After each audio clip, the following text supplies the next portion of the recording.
যাদেরকে ইলম দেওয়া হয়েছে এদের মর্যাদা অনেক বেশি। কি পরিমাণ বেশি? কোন সীমা রেখা টানা হয়নি। কারণ ইলম আল্লাহ রাব্বুল আলামিনের একটি গুণ। তিনি আলিম, তিনি আল্লাহ। তিনি যেমন অসীম, তার গুণ তেমন অসীম। অতএব এই অসীম গুণে যে গুণান্বিত হবে তার মর্যাদাও হবে অসীম।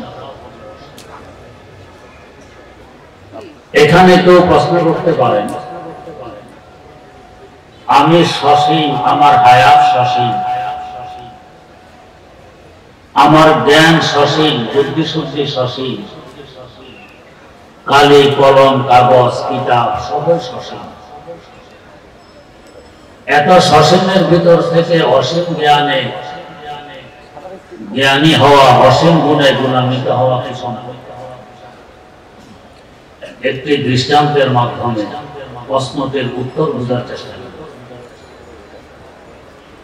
ধরুন এখানে উত্তরা সরাসরি সাগর থেকে পানি আনার লক্ষ্যে একটি খাল খনন করা হল। খালটি লম্বা 200 কিলোমিটার, চওড়া 1 কিলোমিটার, গভীর আধা কিলোমিটার, দৈর্ঘ্য প্রস্থ ও গভীরতা সবই সসীম। এই খাল বয়ে সাগর থেকে পানি উত্তরা এসে গেছে। খালের উত্তরার মাথা দিয়ে যত পানি তুলতে থাকবেন পানি কি শেষ হবে? খাল তো সসীম, পানি কেন শেষ হবে না? যোগাযোগ সাগরের সাথে। তেমনি ভাবে আমি আপনি সসীম, যদিও ইলমের এক মাথায় আমি আপনি, আর এক মাথায় অসীম সত্তা আল্লাহ রাব্বুল আলামিন। ইলম আসবে তার কাছ থেকে। অতএব এখান দিয়ে ইলম যতই বের করবেন এটা শেষ হওয়ার নয়। আমরা সসীম থাকা সত্ত্বেও অসীম গুণে গুণান্বিত হওয়া সম্ভব। অতএব এর মর্যাদাও হবে অসীম। আমাদের দেহের কয়েকটি অঙ্গের দিকে তাকাইলে আমরা সহজে বুঝতে পারি যাদেরকে ইলম দেওয়া হয়েছে এদের মর্যাদা কত বেশি। ছোট্ট শিশুটি যখন মক্তবে যায়, মক্তবের ওস্তাদ তাকে বলে পড়ো আলিফ। ওস্তাদের জবান থেকে আলিফ শব্দটি প্রথমে ছোট্ট শিশুর কানে পৌঁছে। তার মানে এই দেহের অঙ্গ সমূহের মধ্যে প্রথম আলেম হয় কান। সে ওস্তাদ থেকে শুনে আলেম হয়। আল্লাহ পাক যদি চাইতেন কান আমাদের হাঁটুতে দিতে পারতেন, ওখান দিয়ে শুনতেন, অসুবিধার কিছু ছিল। কিন্তু সেখানে না দিয়ে দেহের উর্ধ্বাংশে মাথার বিপাশে কেন দিলেন? দেহের নিম্নাংশে কান ফিট করলে আলেমের ইজ্জত রক্ষা হবে না। আলেমের ইজ্জত রক্ষার্থে দেহের উর্ধ্বাংশে ফিট করে দিলেন। আল্লাযীনা উতুল ইলমা দারাজাত। কানের ভিতরে একটি পাতলা পর্দা আছে, ওটার মাধ্যমে আমরা শুনি। আল্লাহ পাক চাইলে এই পর্দাটি কানের দুয়ারও ফিট করতে পারতেন। সেখানে না করে এত ভিতরে ফিট করলেন যেখানে আমাদের আঙ্গুলের মাথাও পৌঁছে না। কারণ কানের দুয়ারে ফিট করলে খোঁচা খাঁচা লাগতে পারে, আলেমের কষ্ট হবে।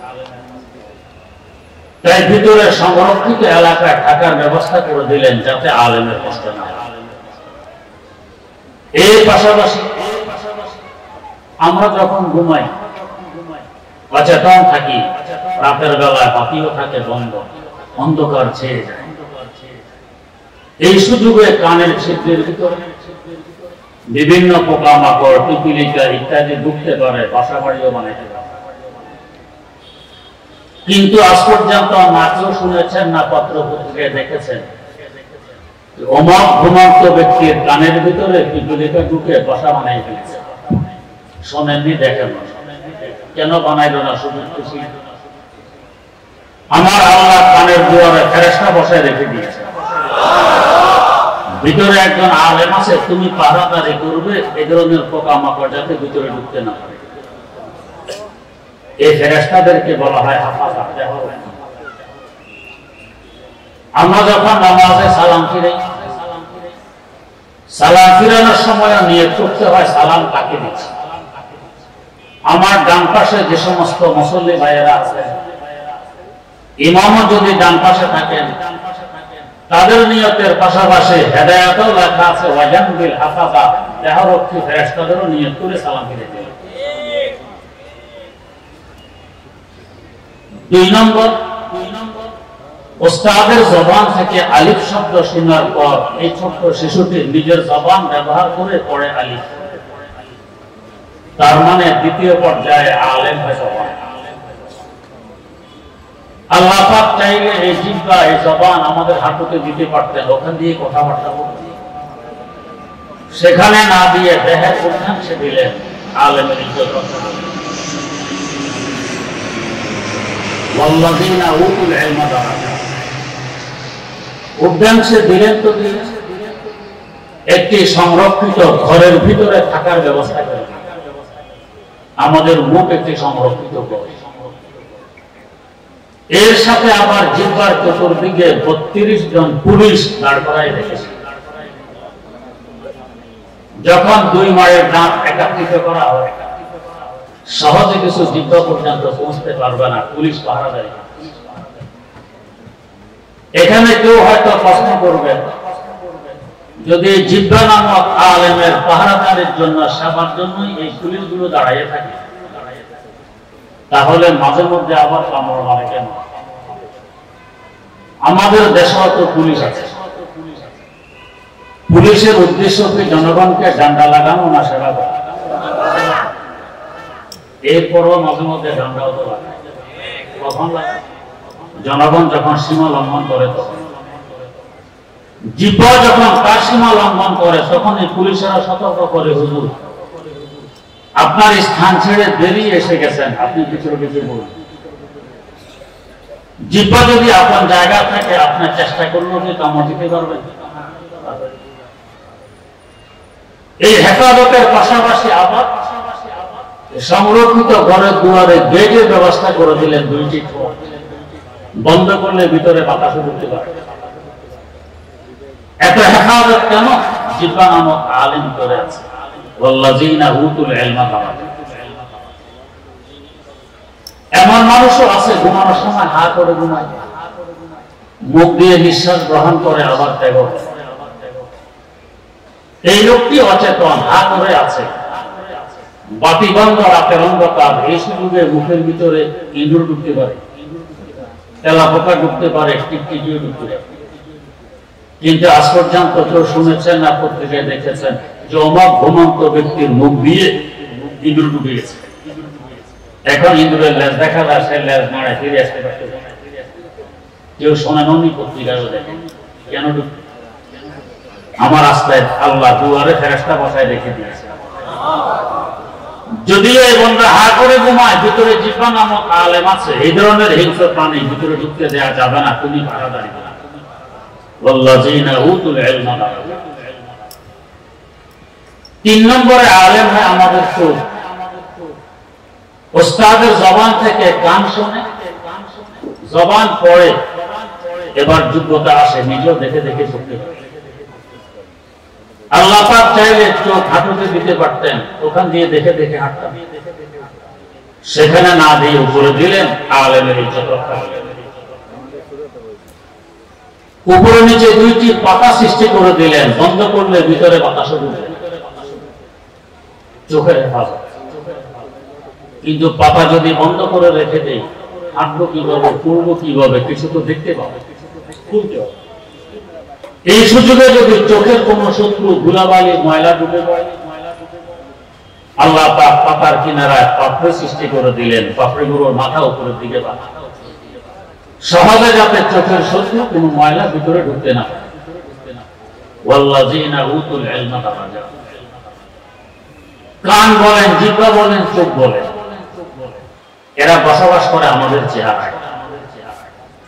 তার মানে আমাদের চেহারা হলো ওলামা বাজার। আলেমদের বাজার, আলেমদের বস্তি। আলেমদের ফজিলত যে পরিমাণ, আলেমদের বস্তিরও ওই হিসাবে ফজিলত বেড়েছে। কোন অপরাধীর অপরাধী সাব্যস্ত হওয়ার পর তাকে যদি ব্যত্রাঘাত করতে হয়, অপরাধ অনুযায়ী পিঠে ব্যত্রাঘাত করুন বৈধ, হাতে করুন বৈধ, পায়ে করুন বৈধ, চেহারায় করতে পারবেন। চেহারা আলেমদের বস্তু। এমনকি শিক্ষক ছাত্রের চেহারা আঘাত করতে পারবে না, করলে হারাম হবে। স্বামী স্ত্রীর চেহারা আঘাত করতে পারবে না, করলে কবিরা গুনাহ হবে। পিতা মাতাও আপন সন্তান সন্ততির চেহারা আঘাত করতে পারবে না, করলে অবৈধ হবে, গুনাহ হবে। চেহারার এত সম্মান কেন? সে আলেমদের বস্তু। যে বস্তিতে আলেমের কতগুলি পড়ে, আলেমের সেজদা সংঘটিত হয়, আলেমের চোখের পানি ঝরে, এই বস্তির দাম বেড়ে যায়। এই মাদ্রাসা জামিয়া মাহমুদিয়া ইসলামিয়া, এটা আলেমদের বস্তি। এখানে আলেম বসবাস করে। মাদ্রাসার সুবাদে দেশ বিদেশ থেকে বহু আলেমের পদগুলি এখানে পড়ে, সেজদা এখানে সংঘটিত হয়, চোখের পানি এখানে ঝরে, এর মূল্য অনেক বেড়ে গেছে। আমার উস্তাদে মুহতারাম, আমার প্রথম পীর কায়েদে মিল্লাত হযরত মাওলানা মুহাম্মদুল্লাহ হাফেজি হুজুর রাহিমাহুল্লাহ, ঢাকা গোহার থানা শিলাকোঠা এমদাদুল উলুম মাদ্রাসার মুহতামিম, উনি এখনো জীবিত আছেন। মাওলানা হাফেজ আব্দুর রহিম জিদামু, তিনি একটি মসজিদ দেখায় আমাকে বললেন, হুজুর আমাদের মাদ্রাসার মাহফিলে আমি হাফেজি হুজুর রাহিমাহুল্লাহু তাআলাকে নিয়ে আসতেছি। সুদিনকাল শুকনো খালে কলা দিয়ে হাঁটাই আনতেছি। এখানে এসে হুজুর বললেন, দাঁড়াও, নামাজ পড়ে নি। খালের তলায় হুজুর নামাজ পড়লেন। 2-4 দিন পর এখান দিয়ে যাওয়ার পথে দেখি এলাকার লোকেরা খালকে ভরাট করে ফেলছে। জিজ্ঞেস করলাম, কি ব্যাপার, খাল ভরাট করতেছ? এরা জবাব দিল, আমরা সিদ্ধান্ত নিয়েছি এখানে আমরা মসজিদ। আল্লাহর এক ওলির কপাল এখানে পড়েছে খালের তলায়। আল্লাহ পাক তার কপালের ইজ্জত রক্ষার্থে খালের তলাতে কিয়ামত পর্যন্তের জন্য মসজিদে রূপান্তরিত করেছে। আলেমদের সিজদা যেখানে পড়ে, পদগুলি যেখানে পড়ে, চোখের পানি যেখানে ঝরে, ওই জায়গার মূল্য বেড়ে যায়। বুখারী শরীফে একটি হাদিস আছে, বনি ইসরাইলের এক ডাকাত মানুষ খুন করত, মাল লুট। এভাবে খুন করতে করতে তার খুনের সংখ্যা দাঁড়ায় 99। এখন তার অন্তরের ভয় ঢোকে, আমি 99 ব্যক্তির খুনি, আমার ভবিষ্যৎ কেমন হবে? সে তৎকালীন একজন আলেমের শরণাপন্ন হয়, গিয়ে বলছে, হুজুর আমি 99 ব্যক্তির খুনি, মাপ পেতে চাই, আমার জন্য মাপের কোন রাস্তা আছে? হুজুর ছিলেন কাঁচা, অপরিপক্ক, নিরাশ করে ফেললেন, বলেন, আরে তুমি 99 জন লোককে খুন করেছো, আবার তোমার মাপ কিসের মাপ? ডাকাত নিরাশ হয়ে গেল। দেখো আমার যখন ক্ষমাই হবে না, হুজুরকে রেখে কি না, তলোয়ার দিয়ে হুজুরকে 100 পুরো হয়ে গেছে। কিছুদিন পর আবার ভয় ঢুকলো, আমি 100 লোকের খুনি, আমার অবস্থা কি? আরেকজন হুজুরের শরণাপন্ন হয়। এই হুজুর ছিলেন অত্র মাদ্রাসার বড় হুজুরের ন্যায় বড় পাকা হুজুর। ডাকাত যে দরবারে ক্ষমা চাইতে এসেছে, এই দরবারের হাবভাব সম্পর্কে অবগত। তিনি আশ্বস্ত করলেন, হ্যাঁ, এই দরবারের তো বৈশিষ্ট্য, লা তাকনাতু মির রাহমাতিল্লাহ, আল্লাহর রহমত থেকে কেউ নিরাশ হলো না। এই দরবারের তো ডাক, বাজ আ বাজ আ, হর আঁচ হস্তি বাজ আ, বাজ আ বাজ আ, হর আঁচ হস্তি বাজ আ, দরবারে লোগ ইবরো কুরকুরুসি বাজ আ, ই দরগাহে না উম্মীদ নিস, সদবার আগার তওবা শিকস্তি বাজ আ। ও আমার ভাগুয়ে গোলাম, যত দূরেই থেকে যাও না কেন, ফিরে আসো, আমি এখনো তোমার অপেক্ষায় আছি। শত সহস্রবার যদি তওবা ভঙ্গ করো তারপরে ফিরে আসো, আমি তোমার অপেক্ষায় আছি। আলেম তাকে আশ্বাস করলেন, বললেন হ্যাঁ তোমারও তওবা কবুল হবে, মাফ পাওয়ার রাস্তা আছে, তবে তোমাকে একটি শর্ত পূরণ করতে হবে। কি শর্ত? ওই যে গ্রামটি দেখা যায়, বস্তি দেখা যায়, এটা আলেম ওলামাদের বস্তি, আল্লাহ ওয়ালাদের বস্তি। ওখানে গিয়ে তওবা করলে তোমার তওবা কবুল হবে। আলেমদের পদধূলির বরকতে আলেমদের বস্তিরও ফজিলত বেড়ে যায়। ডাকাত রওনা করেছে ওই বস্তি যাওয়ার উদ্দেশ্যে। কিছু দূর যাওয়ার পর তার আয়াত পুড়িয়ে যায়, সে পড়ে গেছে। হামাগুড়ি দিয়েও অগ্রসর হওয়ার চেষ্টা করে, হামাগুড়ি শক্তি শেষ হয়ে গেল। শেষ ম্যাচ তার সিনাটা ওই বস্তির দিকে ফিরিয়ে রাখে। এই অবস্থায় তার রূহ দেহ ত্যাগ করে। এখন দুই দল ফেরেশতার মধ্যে তার রূহ নিয়ে কাড়াকাড়ি আনন্দ, রহমতের ফেরেশতা, আযাবের ফেরেশতা। আযাবের ফেরেশতারা বলছেন এই লোক 100 লোকের খুনি, এখনো ওই বস্তিতে পৌঁছেনি, তওবা করেনি, তার গুনাহ হয়ে গেছে, অতএব তার রূহ আমরা নিয়ে সিজিনে রাখি। রহমতের ফেরেশতারা বলছেন আল্লাহ পাক হায়াত দেননি বিদায় ওই বস্তিতে পৌঁছতে পারেনি, হায়াত দিলে তো ওখানে পৌঁছতো, তওবা করতো, অতএব তার রূহ আমরা নিয়ে সিজিনে রাখি। দুই দল ফেরেশতার মধ্যে কাড়াকাড়ি। আমার আল্লাহ আরেকজন ফেরেশতা পাঠালেন, যাও এদের কাড়াকাড়ি মীমাংসা করে আসো। আল্লাহ তো সব দেখতেছেন, বুঝতেছেন, ফল কি হবে তাও জানতেছেন। এই রহস্য বুঝার মতো কিছুটা আমাদের आसती पर रोके सीधी हम चमत्कार आमदी, आसती पर रोके सीधी हम चमत्कार आमदी, बापुदी को दर तमाशा सोरे बाजार आमदी, शोरे मंसूर अस्कुजा ओ दारे मंसूर अस्कुजा, खोजा दी बंगे अनल हक बरसरे दार आमदी, खोजा दी बंगे अनल हक बरसरे दार आमदी। ফেরেশতা বলেন আল্লাহ কিসের ভিত্তিতে এদের কাড়াকাড়ি মীমাংসা করব, ফর্মুলা কি হবে? আল্লাহ তার ফর্মুলা জানাই দিলেন। এই ডাকাত যেখান থেকে রওনা করেছে সেখান থেকে রাস্তাটি মাপতে মাপতে যেখানে এসে মারা গেছে এখান পর্যন্ত পৌঁছে, দেখবে এটা কত বড়। এরপর মারা যাওয়ার জায়গা থেকে মাপতে দিতে ওই আল্লাহ ওয়ালাদের বস্তি পর্যন্ত পৌঁছে, দেখবে এটা কত। তারপর উভয় দিকে রাস্তাকে তুলনা করে দেখবে কোন দিকে রাস্তা বেশি। যদি দেখো সামনে বেশি পিছনে কম, অর্থ হবে তওবা থেকে এখনো দূরে আছে, তার রূহ আযাবের ফেরেশতাকে নিয়ে। আর যদি তার বিপরীত দেখো পিছনে রাস্তা বেশি সামনের কম, তার মানে হবে তওবার দিকে অনেক এগিয়ে গেছে, তখন তার রূহ রহমতের ফেরেশতাকে দিয়ে। ফর্মুলা নিয়ে ফেরেশতা আসছে। বাস্তবে তার পিছনের রাস্তা ছিল কম, সামনের রাস্তা ছিল বেশি। ফর্মুলা অনুপাতে তার রূহ পাবে আযাবের ফেরেশতারা হতে জাহান্নামী হবে। কিন্তু আমার আল্লাহ তো রহমানুর রহিম, তার রহমতের সাগর তো কোনো কমতি নাই। তার তো শান হলো আয় রব তো কারিমি ও রাসূলে তো কারিমি, আয় রব তো কারিমি ও রাসূলে তো কারিমি, সদ শুকর কে হাসতে মুমিয়ানে তো কারিমি, সদ শুকর কে হাসতে মুমিয়ানে তো কারিমি। আল্লাহ তুমি এক মেহেরবান খোদা, তোমার হাবিব আরেক মেহেরবান রাসূল, দুই মেহেরবানের মধ্যখানে আমরা গুনাহগার, আশাবাদী, ফেলে দিতে পারি।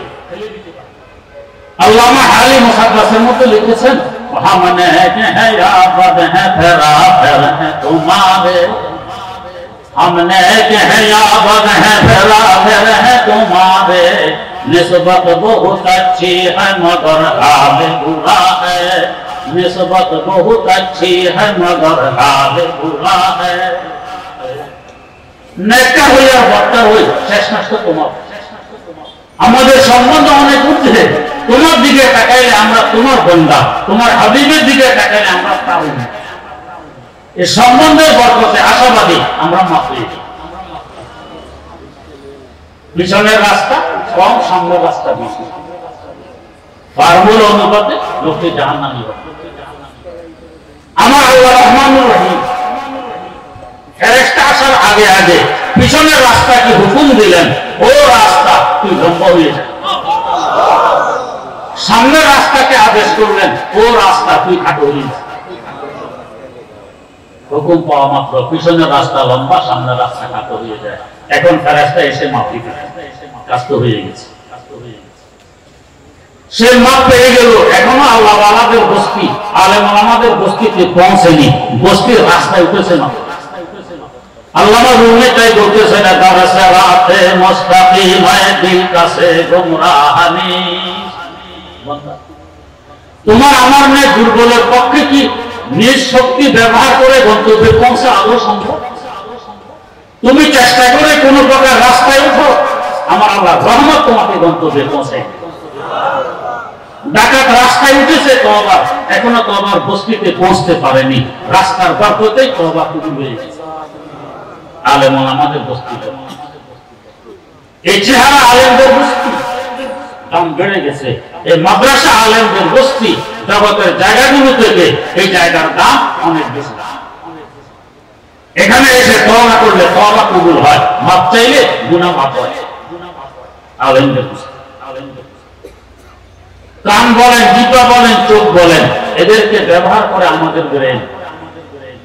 তার মানে ব্রেন হলো উস্তাদুল উলামা, আলেমদের উস্তাদ। তাই ব্রেনকে স্থান দিলেন আরো দিলেন, তো দিলেন হেফাজত কি করি না। মগজের উপরে পাতলা একটি আবরণ, এর উপরে হাড়ের ওয়াল, তার উপরে চামড়ার বেড়া, এর উপরে চুলের চাপ। এত ব্যবস্থাপনা কেন? আলেমদের উস্তাদ ভিতরে আছে। কোন দুয়ার জানালা নেই, কোন শত্রু ঢুকতে চাইলেও পাবে। ওয়াল্লাযিনা উতুল ইলমা তারা। আবার ব্রেনকে নিয়ন্ত্রণ করে আমাদের কলব। তার মানে কলব হলো উস্তাদুল আসাতিজা, উস্তাদেরও উস্তাদ। তাই কলবকে দিলেন সিনার ভিতরে। সিনাকে আরবিতে বলে সদর, সদর মানে প্রেসিডেন্ট। প্রেসিডেন্ট থাকেন রাজধানীতে, রাজধানী হয় দেশের মধ্যখানে।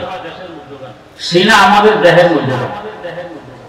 পায়ের গোড়া দিয়ে কেটে ফেলে দিল, চিকিৎসা করলে আপনি বাঁচবেন। মূল দেহ কনক থেকে মাথা।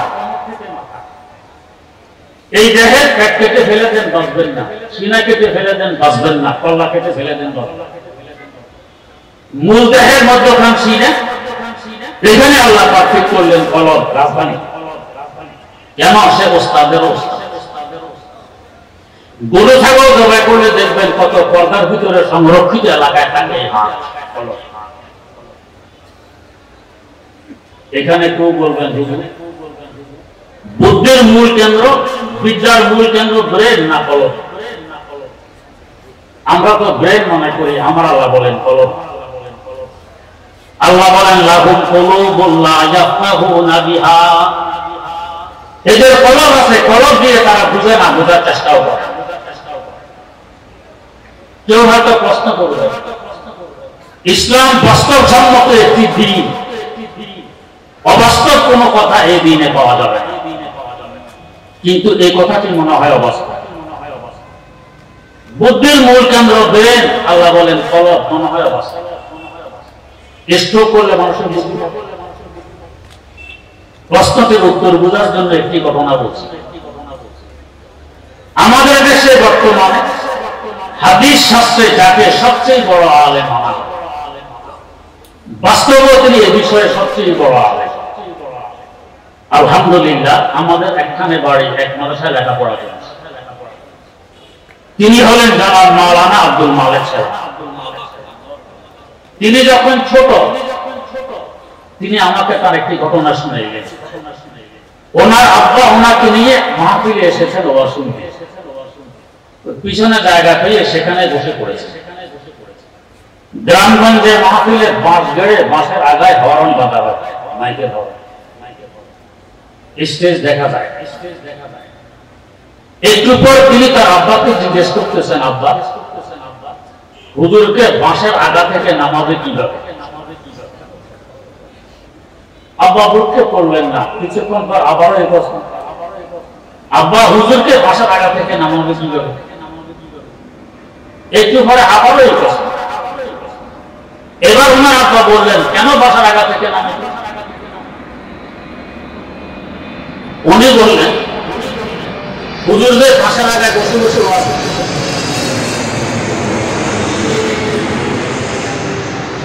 হুজুরদের বাঁশের আগায় বসে বসে ওয়াজ করতেছেন, নামাবেন কি?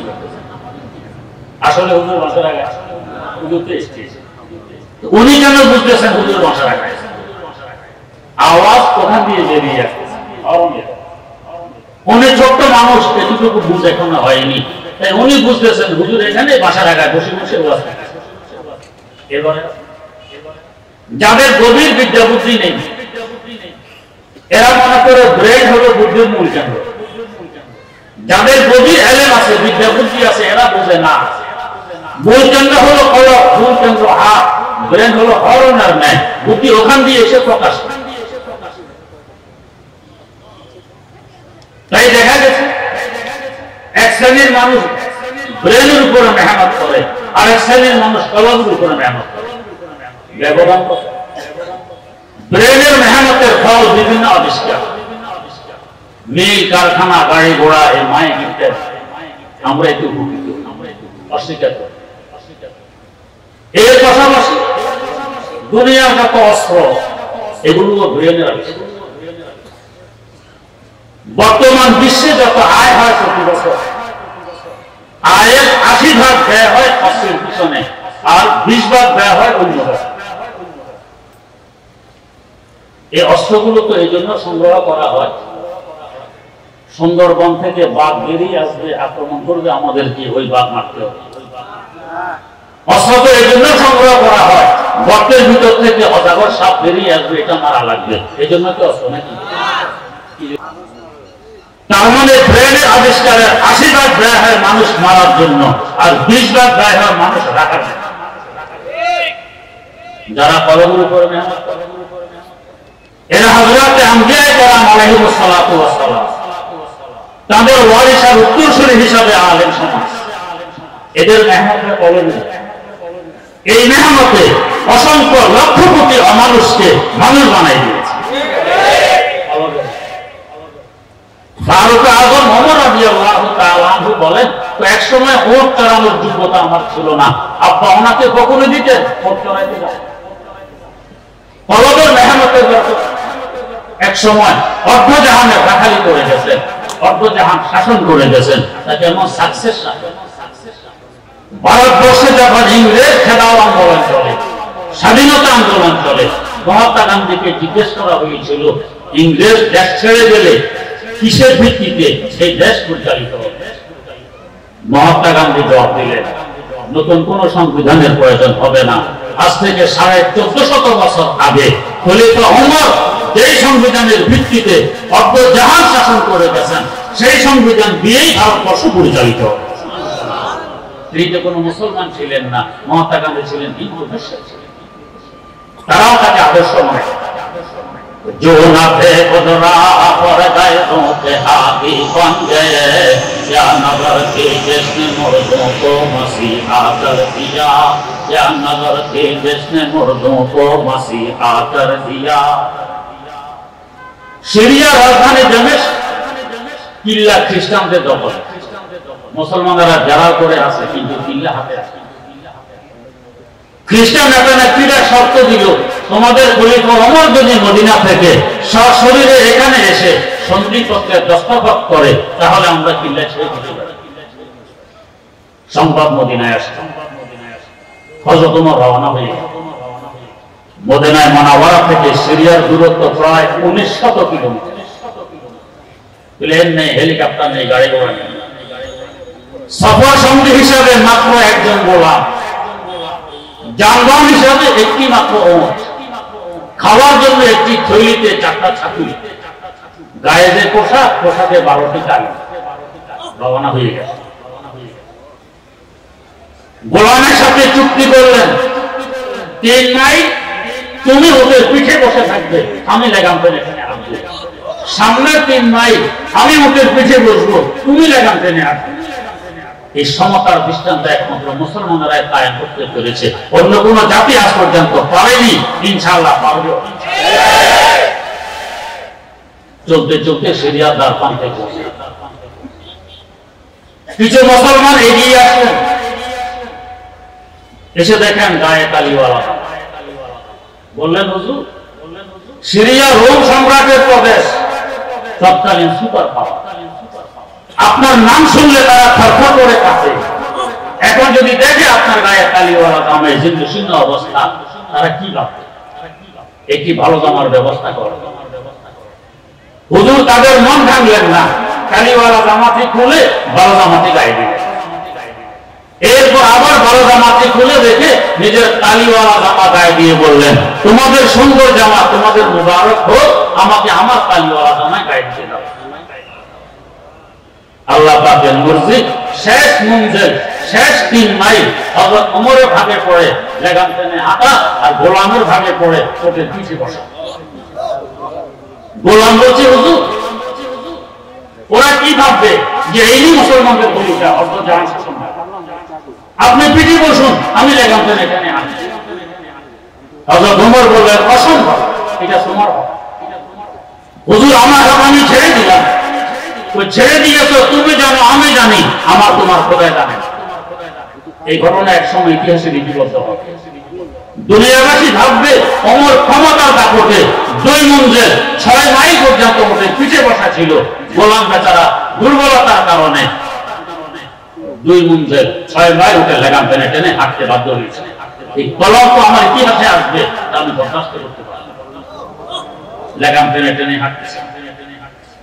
হাকিমুল উম্মত মুজাদ্দিদুল মিল্লাত হযরত শাহ আশরাফ আলী থানভী রাহমাতুল্লাহ আলাইহি, খ্রিস্টান নেতা নেত্রীরা, পাদ্রীরা কিল্লার পাশিরের উপর দাঁড়িয়ে তাকাই আছে, মুসলমানদের খলিফা আসতেছে। তাদের তো হয়তো ধারণা বিশাল মিশন নিয়ে আসবে, কি শান শওকতে অর্থজাহানের ক্ষমতার মালিক। এখন দেখে মাত্র 2 জন মানুষ, একজন ওটের পিঠে বসা, আর একজনের হাতে ওটের লাগাম, টেনে টেনে হাঁটতেছে, গায়ে 12টি তালিওয়ালা। ও পাশিরের পাশে পৌঁছলে খ্রিস্টান নেতা নেত্রীরা সন্ধিপত্রে, চুক্তিপত্রে সব দস্তখত ছাড়া পাশির উপর থেকে কিল্লা গেটের চাবি নিক্ষেপ করে দিয়ে, ওমর চাবি নিয়ে যাও, কিল্লা তোমার, শুধু কিল্লা নয় আমাদের কল্যাণ দিয়ে দিলাম, আমরাও এখন তোমার গোলাম। ওমর পড়ে নিচ্ছে লা ইলাহা ইল্লাল্লাহু মুহাম্মাদুর রাসূলুল্লাহ।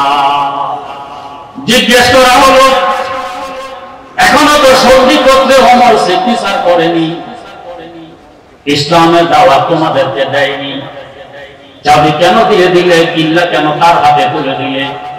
নিজেরাও তোমার ইসলাম গ্রহণ করে তার গোলামে পরিণত হলে। খ্রিস্টান পাদ্রীরা জবাব দেয়, আমাদের ধর্মীয় গ্রন্থে লিপিবদ্ধ আছে, এক জমানায় আরব থেকে একজন মহামানবের পদার্পণ ঘটবে এই জমিনে। ওই মহামানবের সাথে মোকাবেলা করতে পারে এমন কোন শক্তি এই পৃথিবীতে নেই। ওই মহামানব যে ধর্মের অনুসারী হবে, ওই ধর্ম হবে হক এবং সত্য ধর্ম। এই মহামানবের যে কিছু চিহ্ন, আলামত, নিদর্শন আমাদের ধর্মীয় গ্রন্থে লিপিবদ্ধ আছে, সব তার মধ্যে পরিলক্ষিত হচ্ছে। আমাদের ধর্মীয় গ্রন্থে লেখা আছে, ওই মহামানবের হাতে থাকবে ওটের লাগাম, তার গোলাম থাকবে ওটের পিঠে বসা। ওই মহামানবের গায়ে যে জামা থাকবে, জামার মধ্যে থাকবে 12টি তালি, সব নিদর্শন তার মধ্যে পরিলক্ষিত হচ্ছে। বিদায় আমাদের অন্তর এখন পরিষ্কার, সাক্ষী দিচ্ছে এই মহামানব সেই মহামানব যার ভবিষ্যৎবাণী আমাদের ধর্মীয় গ্রন্থে লিপিবদ্ধ আছে। जो न थे खुदरा पर गैरों के हाथी बन गए, जो न थे खुदरा पर गैरों के हाथी बन गए, क्या नजर थी जिसने मुर्दों को मसीहा कर दिया। কলমের মেহনত, এই মাদ্রাসাগুলোতে কলমের উপর মেহনত, অসংখ্য মানুষকে মানুষের রূপান্তরিত, জাতিকে মানুষ উপহার। ওয়াল্লাযীনা উতুল ইলমা, লাহোর শহর রাবি দরিয়ার তীরে অবস্থিত। এই দরিয়ার উত্তর পারে একটি পার্ক, শালিমার পার্ক। এই পার্কে সম্রাট জাহাঙ্গীরের কবর, আকবরের ছেলে শাহজাহানের আছে। দক্ষিণ পারে একজন বিজ্ঞ আলেম আল্লাহ ওলি দাতা গঞ্জে বক্স আলী আল হাজমিরি রাহিমাহুল্লাহু তাআলা মাজার। দুই ঘরে দুইশো। লোকেরা পার্কে ঘুরতে যায়, ঘুরতে ঘুরতে জাহাঙ্গীরের কবরের কাছে আসলে বেশি থেকে বেশি হাত তুলে দেখায় এটা জাহাঙ্গীরের কবর। আর দক্ষিণ ভারতে একজন আলেম শুয়ে আছেন, প্রায় 1000 বছর আগে ইন্তেকাল করেছেন। আজ পর্যন্ত কোন সময় বাদ নেই, না রাত না দিন, মানুষ ইসালে সব না করছে, জিয়ারত না করছে, ফাতিহা না করছে, ইয়াসিন সূরা না করছে, সূরা ইখলাস না করছে। ওয়াল্লাযিনা উতুল ইলমা। আর ওই বেচারা পার্কের ভিতরে অসহায় অবস্থায় হতে বলতেছে, দরমাজারে মা গদিবা নাই তেরা গো নাই বলে, দরমাজারে মা গরিবা নাই তেরা গো নাই বলে, নাই পরে পরবানা সুজান নাই সদা এ বুলবুলে, নাই পরে পরবানা সুজান নাই সদা এ বুলবুলে। হায় আফসোস, এক সময় ছিলাম মুকুটধারী সম্রাট আর বাদশা, এখন হাজার হাজার মন মাটি বুকের উপরে নিয়ে এতিমের ন্যায় অসহায় অবস্থায় অন্ধকার গর্তে পড়ে আছি। একটা মানুষ আমার কবরের পাশে এসে জিয়ারত করে না, সূরা ফাতিহা পড়ে না, সূরা ইখলাস পড়ে না। অপর পারে একজন আলেম শুয়ে আছেন, হাজার বছর যাবত অসংখ্য মানুষ জিয়ারত করে, ইসালে সওয়াব করে, ইয়াসিন সূরা পড়ে, সূরা ইখলাস পড়ে আর ফাতিহা পড়ে। দরমাজারে মা গদিবা নাই তেরা গো নাই বলে, দরমাজারে মা গরিবা নাই তেরা গো নাই বলে, নাই পরে পরবানা সুজান নাই সদা এ বুলবুলে। ওয়াল্লাযিনা উতুল ইলমা দারাজা। আল্লাহ পাক যাদেরকে ইলম দিয়েছেন মর্যাদা অনেক বেশি। জীবদ্দশায়ও মানুষের অন্তরে এদের বাদশাহী চলে, ইন্তেকালের পরেও মানুষের অন্তরে এদের বাদশাহী চলে। এই ধরনের মাদ্রাসাগুলো জাতিকে উপহার দেয়, যে মানুষের মতো মানুষ বানায় দেয়, মর্যাদাবান মানুষ বানায়। এখানে একটি প্রস্তাব উঠে, কেউ হয়তো বলবেন হুজুর কই মর্যাদা।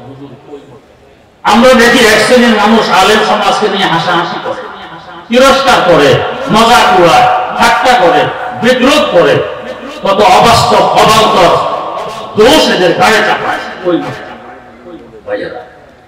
মর্যাদাবানের মর্যাদা বোঝার জন্য তো যোগ্যতা লাগে। যার মর্যাদা বোঝার যোগ্যতা নেই সে কি মর্যাদা বুঝছে? আপনার হাতে যদি এখন 1000 টাকার একটি নোট দিয়ে বলা হয় আপনার আব্বার কোলে গিয়ে একটু পায়খানা করে আসুন, পারবেন? কেন পারবেন?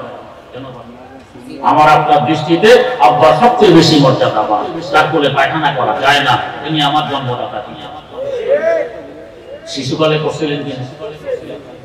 মাঝে মধ্যে দিনে কয়েক, তখন কি আব্বার ইজ্জতার মর্যাদা ছিল? তখনও ছিল। পায়খানা কেন করি? মর্যাদা বুঝার মতো আমার যোগ্যতা ছিল। তো আলেম সমাজের মর্যাদা বুঝার মতো তার যোগ্যতা নেই, ও তো তিরস্কারই করে। হাকিম মুহাম্মদ মুজাদ্দিদুল মিল্লাত হযরত শাহ আশরাফ আলী থানভী রাহমাতুল্লাহ আলাইহি একটি আশ্চর্য ঘটনা উল্লেখ করেছেন। ঘটনাটি হল, একজন হুজুর গুলিস্তান পড়াইতেন। পড়ানোর সময় একটি কথা পড়ানোর পর বলতেন এই কথাটির মূল্য 50,000 টাকা, এই কথাটির মূল্য 1 লক্ষ টাকা। টাকার অঙ্ক বলে বলে মূল্য বুঝে। ক্লাসে একজন ছাত্র ছিল বুদ্ধি শুদ্ধি কম, ও ভাবত কথাটি বাজারে নিয়ে বিক্রি করলে 1 লক্ষ টাকা পাওয়া যায়। একদিন মাদ্রাসা ছুটি, বাড়ি যাওয়ার পথে তার পায়ের স্যান্ডেল ছিঁড়ে যায়। মুচির কাছে আসে স্যান্ডেল জোড়া দেয়। মুচি স্যান্ডেল জোড়া দিয়ে বলছে ভাই 2 টাকা দাও। ছাত্রটি করলো কি, গুলিস্তার 1 লক্ষ টাকা মূল্যের একটি কথা শুনে বলছে ভাই এটার মূল্য 1 লক্ষ টাকা তোমাকে দিলাম, এর বিনিময়ে আমার স্যান্ডেল নিয়ে।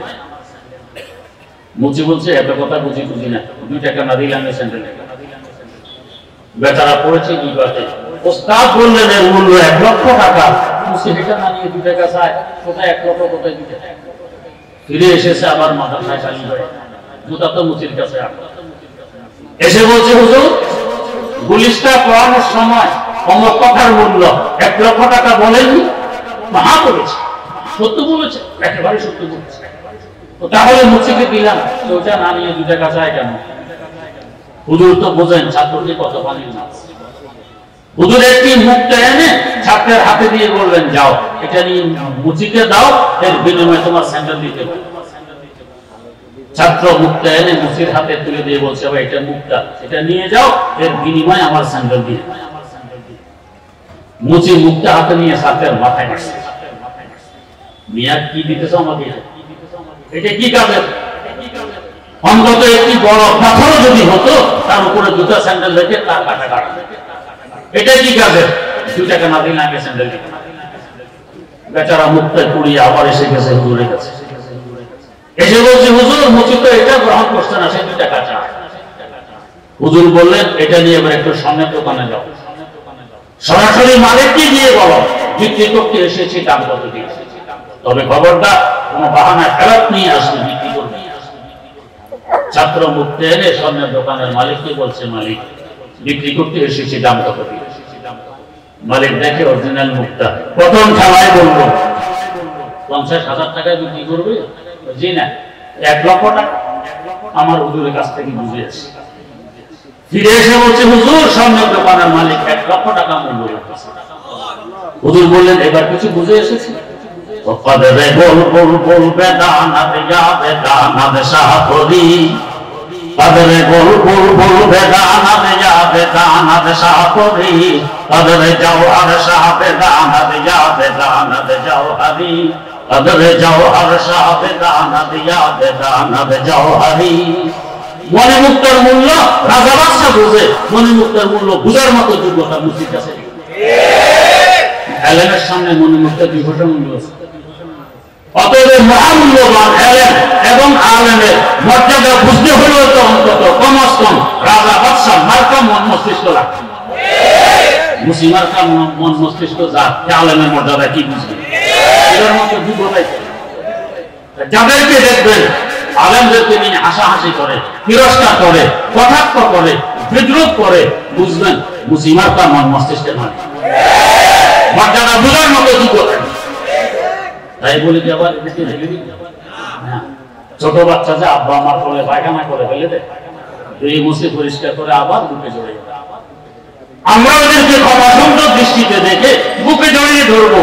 আজকে বোঝে না, তিরস্কার করে, কালকে বুঝবে তো মাথায় নিয়ে হাঁটবে। ওয়াল্লাযীনা উতুল ইলমা দারাজাত, যাদেরকে আল্লাহ পাক ইলম দিয়েছেন তাদেরকে মর্যাদাও দিয়েছেন অনেক বেশি। আল্লাহ রাব্বুল আলামিন আমাদেরকে বুঝার তৌফিক দান করুন। সুবহানাল্লাহি ওয়া বিহামদিহি, সুবহানাকাল্লাহুম্মা ওয়া বিহামদিক, আশহাদু আল্লা ইলাহা ইল্লা আনতা, আস্তাগফিরুকা ওয়া আতুবু ইলাইক।